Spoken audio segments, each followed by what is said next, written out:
Hi, welcome to a special edition of Education Matters. In this program, we'll be talking to two students and their principal about a very interesting change of tradition that we see in most of our high schools. And they're from West Windsor-Plainsboro North. First I'll have the two students, I'll have them introduce themselves.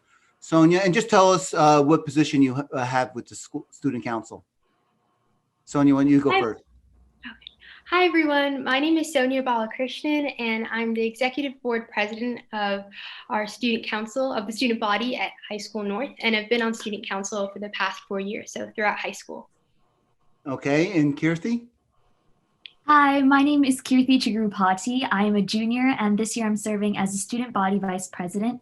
I've been involved in Students Council since 6th grade, so it's been a while now. And last but not least, we'll include the principal.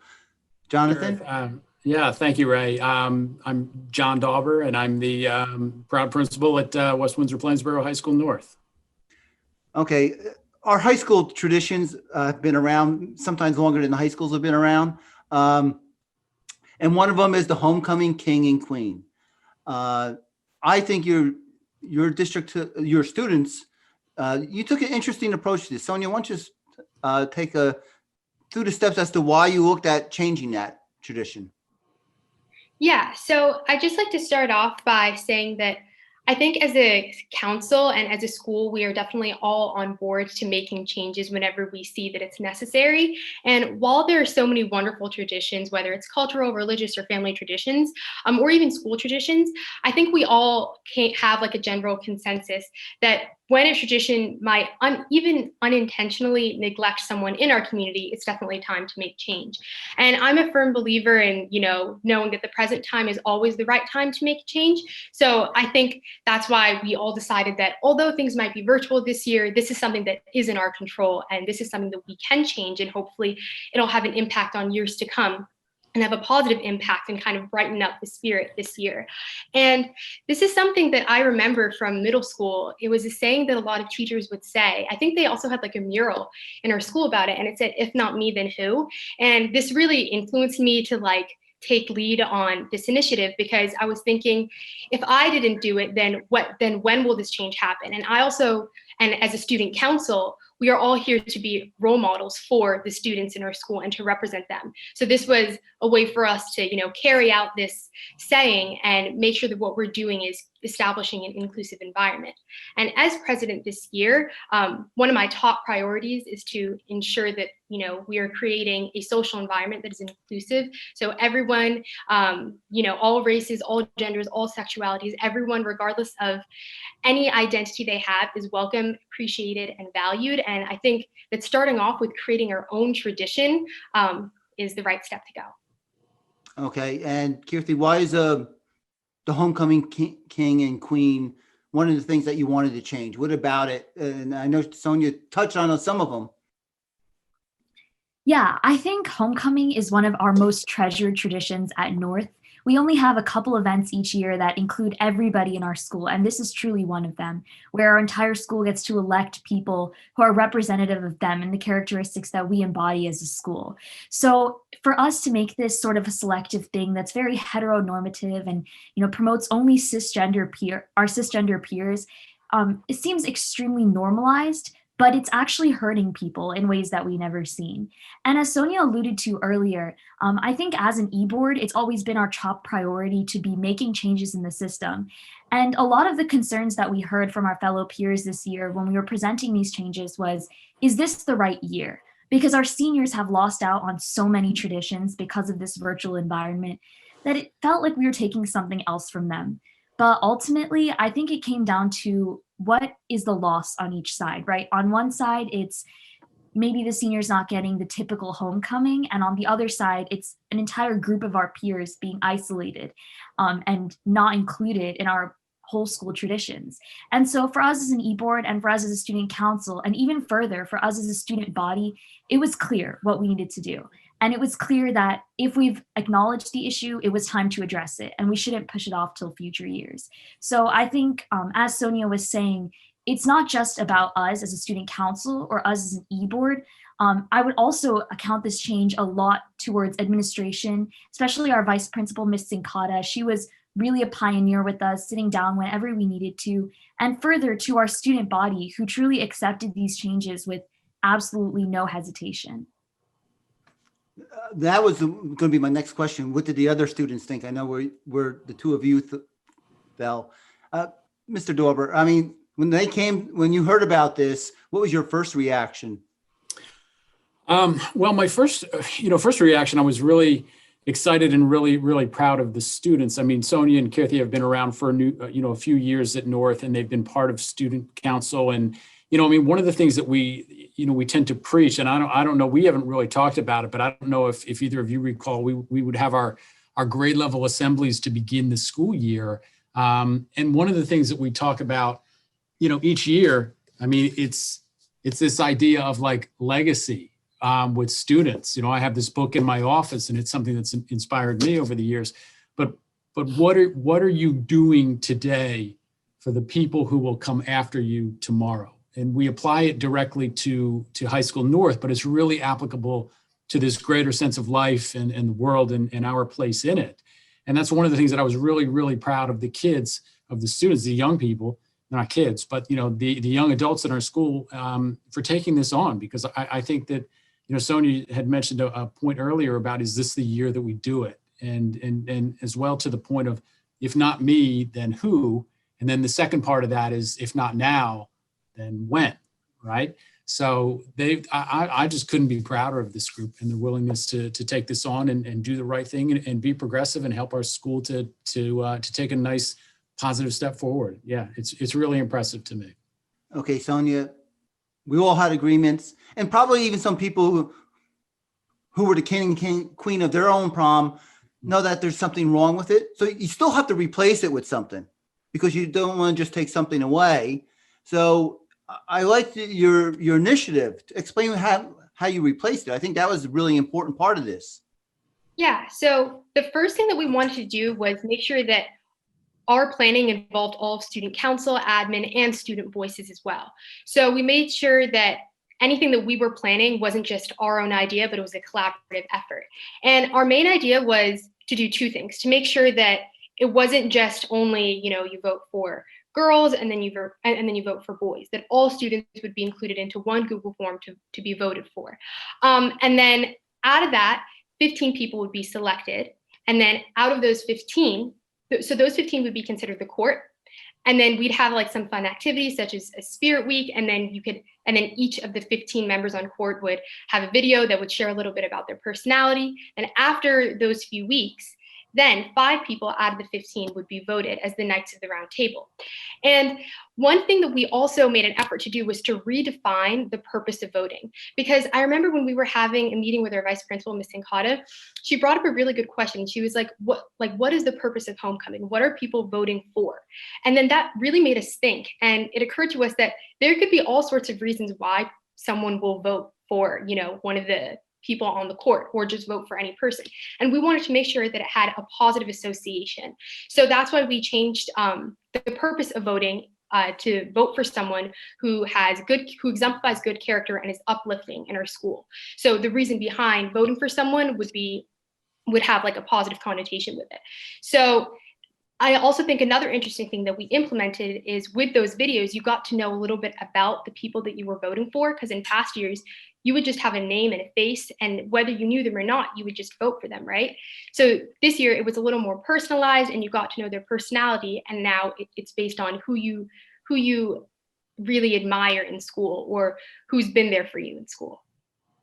Kirthi, I mean, I love this idea, I have to say, because you're voting about character. For lack of a better term, it's a popularity contest, or maybe even a beauty contest in some eyes, for the homecoming king and queen. So how did the students react, and do you have anything else to add to that? Yeah, I think, as I was saying before, I'm very proud to be a Knight right now. And I think anyone who goes to our school should be. The reaction we got from the student body was just overwhelmingly positive and overwhelmingly accepting. I mean, I personally did not hear even one student complaining about the initiatives that we were planning, because they understood where we were coming from, and they understood that in not making these changes, we would be isolating a group of our peers. And further, I just wanted to add that when we were making these changes, one thing that we were consistently committed to recognizing was that these changes were systematic and not just very surface level. So initially, our idea started as, let's just remove this gender concept in our homecoming court. Let's just make it 2 winners and any 10 nominees. Let's remove the coupling and let's see where it goes from there. But then we actually acknowledged that, unfortunately, if we don't make drastic changes, people might just end up voting for 5 girls, 5 boys, and electing 1 girl, 1 boy anyway. And so we wanted to make these drastic changes to ensure that there was truly change being made, and it wasn't just very performative on our end. Wow. Okay, we know the kids are very accepting. Sometimes I'm concerned about the adults. So, John, how did the staff and the parents and the community react to this? Well, I think, the community, I mean, particularly to the school, I mean, the staff, like we're in the middle of working through any number of very, bold progressive initiatives that relate to equity, whether it's across, gender, sexuality, race, I mean, you name it. And our staff is very much on board and supportive of our students. I mean, our staff loves our kids. That's the bottom line. And our community itself, I mean, the WP community is so supportive of the schools and the things that we're trying to do with them. I mean, it's hard to put it into words, but everyone has been so supportive with this. And, we can't thank the people enough, whether they're particular to the school faculty and staff or the parents in the community as well. But, it's been a joy to have that kind of support and the willingness to take steps forward. I mean, that's what we want as a society. And that's what we certainly want within our schools, being a microcosm of that society. Okay, and I remember reading the newspaper article, the nightly news. I think you when you first started this journey, you looked to see what other schools were doing in the area, how they changed it, and no one else did it. So you guys are setting a standard here. What recommendations would you make to another student body as they proceed with this, to do it successfully? Sonia, you can go first. Yeah, so I think the first piece of advice that I have is to be confident that you are doing the right thing, and to know that you are leaders and students look up to you, so they will see that you are doing the right thing. Because I know sometimes, when you're making these changes, and especially on a student level with people your age, you might think, well, will they agree with me? Will there be backlash? Will it even turn out to be a successful event? But I think that they'll realize and have open communication. That's another thing. I know before we started this, before this event started, I posted on Facebook just explaining in general the changes that were being made. And I think that helped people understand. So it didn't come as a shock to them about why these changes are being made, and that we were all on the same page. And I also think for another piece of advice is to be creative and think outside of the box, because while it's great to stick with traditions, these traditions have been made probably before we were even born, right? So think of it as a chance to make your own traditions and to do something that's very unique to your student body in your school, and represent the diversity and all the great qualities that there are in your school, and to not be afraid and to be bold and confident to, step away from the traditions. I think some of these traditions go back before I was born, and that's saying something. So, Kirthi, do you want to add anything to that? Any recommendation you have? Because you're going to be there next year, so you'll have 2 years with this. Yeah, I think the most important thing to remember is, as student leaders, we were elected by our peers to make changes. We weren't elected to do the same thing that people before us have done. They elected us for a reason. And so by remembering that and staying true to why you even ran for student council in the first place, or ran for a leadership position, you'll be able to make changes that you believe in. And that's eventually what will end up transpiring in the classes after you. And if you can have that impact, it goes beyond yourself, it goes beyond your community, and it starts to expand to something bigger. And that in itself is so fulfilling to any student leader who could be a part of that, that I would encourage everyone in all the other school districts to consider this opportunity. Okay, John, what about from the administration's perspective? Any recommendations? It looks like your vice principal really did help guide the students tremendously on this, but how was the communication between you and you had to go to central administration too, I assume? Yeah, well, I mean, Dave Adderhold, Dr. Adderhold, he's our superintendent, and Dave is very visible. I mean, he's very active. I mean, he is a very strong voice as far as working to support students. I mean, sometimes he has to make very difficult decisions, but I mean, there's no doubt that he is absolutely 100% supportive of our schools being as progressive and inclusive as we can in order to help support every single student that we have in the building and in the school community as well. So we've been blessed that, like I said, I mean, we've got an extremely strong network of support, in and around the school, and even for both of these two young ladies who were with us. I mean, with Sonia and Kirthi, the thing is that's really cool for me to see is that I remember when both of you were freshmen and seeing the growth that you've had now becoming young adults soon to graduate from High School North.